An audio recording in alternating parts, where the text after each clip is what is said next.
Assalamualaikum warahmatullahi wabarakatuh. Selamat sore, salam sejahtera untuk kita semua.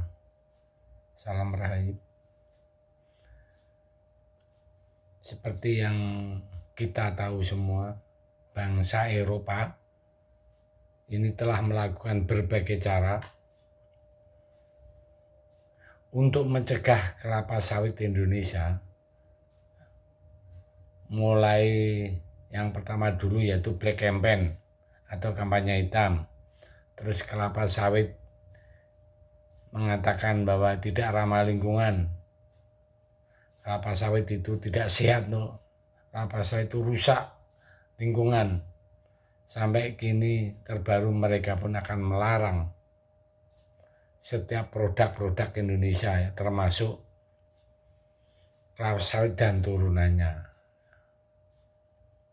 Ini terkait dengan deforestasi alias penebangan hutan dengan cara brutal, kalau bahasa kasarnya seperti itu. Nah, di balik pencegahan itu, Uni Eropa itu ingin membuat Indonesia ya terjungkal. Mereka pun ternyata masih mau dengan kelapa sawit kita. Dia masih menggunakan produk kelapa sawit kita, nggak main-main banyaknya. Jadi lewat Pertamina itu sampai mengekspor 15.000. Saya ulangi, 15.000 metrik ton biodiesel alias BBM dari kelapa sawit ke Eropa tahun 2022. Lalu artinya permintaan BBM sawit sebanyak itu dari Eropa, apa dengan fungsi dari pencegahan semua?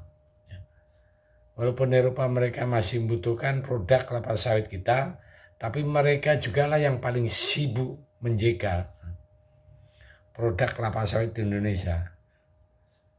Dalam hal ini bahan bakar minyak BBM alami yang dari minyak nabati Indonesia ini kan satu-satunya di dunia baru bisa diproduksi di Indonesia. Jadi kita ini betul-betul bangga ya, sudah bisa menciptakan minyak nabati asal Indonesia ini. Laku keras ya.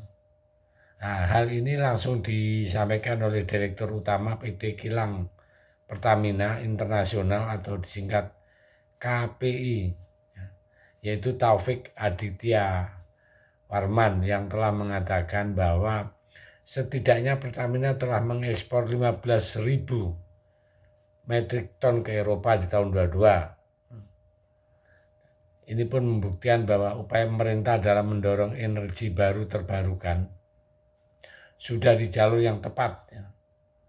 Dalam acara itu 11 tahun Indonesia di Jumat 14 Juli 2003 kemarin. Jadi acara di tanggal itu ada ya. Di tanggal 14 itu ada acara. Kalau acaranya namanya itu Indonesia AB3. Nah, jadi Eropa ini ya munafik lah kalau seperti itu kan. Di sisi lain menjegal, di sisi lain dia masih butuh 15 metrik ton. Nah ini ya itulah namanya Eropa dengan segala kelicikannya ya.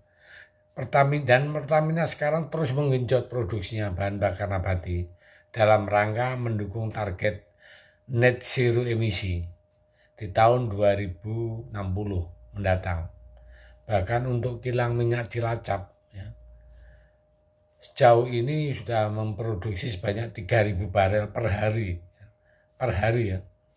Dan beliau pun mengungkapkan bahwa hasil produksi BBM sawit di kilang Cilacap telah digunakan oleh berbagai event internasional seperti generator di G20 kemarin sudah memakai biodiesel kita yang 100% memakai kelapa sawit. Itu kan luar biasa sudah ya.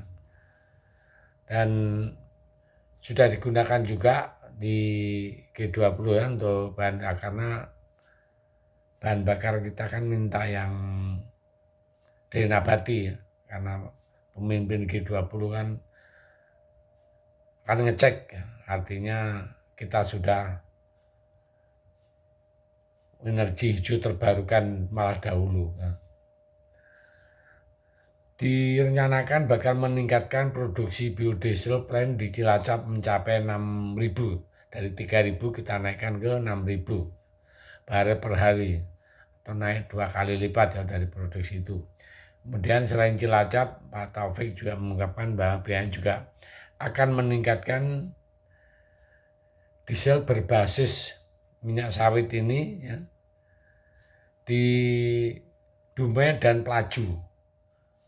Jadi semua akan ditingkatkan untuk mendongkrak atau untuk menghasilkan yang lebih banyak, karena negara semua pengen BBM dari sawit karena energi hijau terbarukan tadi ya.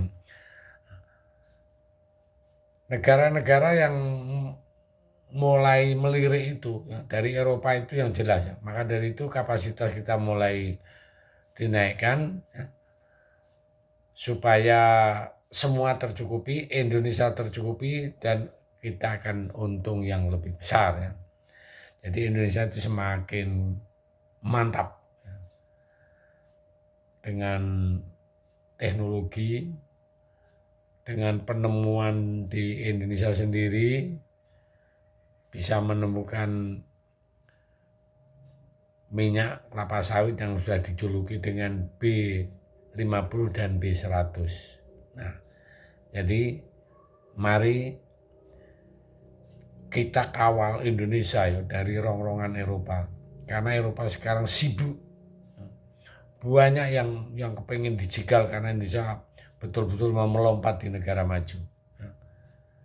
Jadi dari kelapa sawit kah, dari nikel kemarin kah, dari hilirisasi IMF sampai turun, nah itu semua akan menyerang ya, dengan tanda petik Indonesia. Nah, kita sebagai rakyat harus betul-betul bersatu untuk melawan itu kolonial. Kalau zaman dulu kan dinamakan company, Belanda itu company, kalau Eropa ya bule-bule itu. Tapi sampai sekarang kepengen terus menjajah gaya baru adalah pengen Indonesia tetap mengekspor nikel-nikelnya atau bahan tambangnya. Oke, mudah-mudahan dalam waktu yang tidak lama lagi Indonesia jadi negara maju. Terima kasih. Merdeka.